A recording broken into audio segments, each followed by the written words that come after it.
Hi friends, this is Ketki Kothare Jaikar welcoming you to my new session, Tales from Lockdown. Story's name is Literate Bhikari. Well, it's quite an oxymoron. But her husband had named her Literate Bhikari. I had named her Saraswati. She came to my office with prior appointment, dressed up in a white sari with a pink border, brown hair framing her fair dimpled face. Indeed, she appeared like Goddess Saraswati without the veena. She had been a professor of English literature before her marriage to Sharad. Within 1 year of marriage, he had made her into a piece of furniture and he nicknamed her Literate Bhikari. The sad part was that she had allowed him to make her into one. Two daughters were born in quick succession. They were her world. They were her only source of joy. Sharad had chopped off her wings, made her resign from her job, closed all her bank accounts, made her sever all relations with her mother and sister. I was stunned to hear her story. In today's day and age, can there be educated women who take such nonsense from their husbands and allow themselves to become literary beggars in their own matrimonial homes? When laws for the protection of women have become so radical and have empowered the women, they are still living in the dark ages when women were chained and made to wear chastity bells. The incidences she told me were out of this world. I could not imagine that such cruelty could be meted out to an educated woman in Bombay. Saraswati was extremely fond of reading, having been a student of English literature. During her free time, when the girls had gone to school, she would lie in bed and read Shakespeare's dramas, poems by Robert Frost, William Wordsworth, Tennyson, Milton, and all the renowned English writers. That she was sleeping in bed with several men, that is, Shakespeare and the entire literary fraternity, was Sharad's most abominable allegation. If she went for a morning walk and met a group of senior citizen friends, she was called a prostitute. He went so far as to prevent the girls from talking to any boys in the college. The girls too had become withdrawn and clamped up. There was no normal conversation in the house. All of them ate their dinners silently because any simple discussion would lead to such volatile situation that it was better to gulp down food quickly than to face the insane outbursts of Sharad. He had to have the last word in everything. He alone was right. He would not like anyone to even overtake him on the road.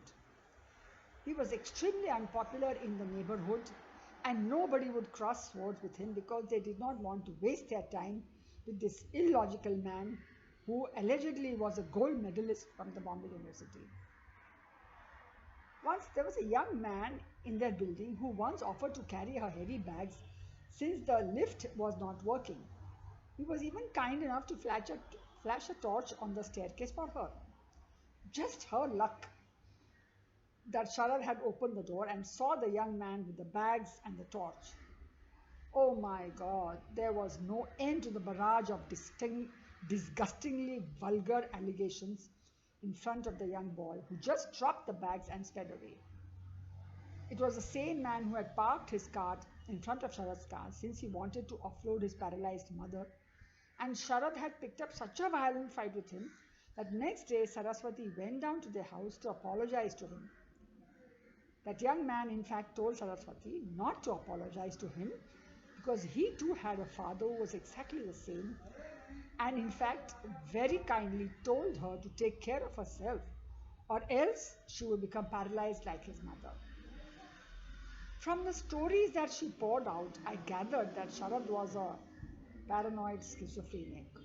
All the time imagining that there were men in her bed as well as there were men in the daughters' beds. Sharad was an IT consultant having a lucrative private practice. He owned a 3 bedroom flat in the suburbs, had 3 cars, but the wife and daughters were not allowed to sit in the cars because they would defile the cars. I simply could not digest the reason why Saraswati had suffered for 29 years. She told me that she even had prepared herself to jump from the terrace. However, the daughters' faces pulled her away from the ledge of the terrace. If she killed herself, Sharad would torture them and give them a slow death. He had been threatening Saraswati that she deserved to be murdered like the woman whose murder case was being flashed in the newspapers all the time. I got goosebumps just by listening to this horror story, and she was calmly narrating to me as if being a witness. One of her friends had given my number to her, and that is how she came to me.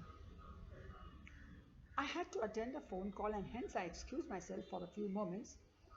But before leaving, I gave her a copy of a book, requesting her to just browse through the book.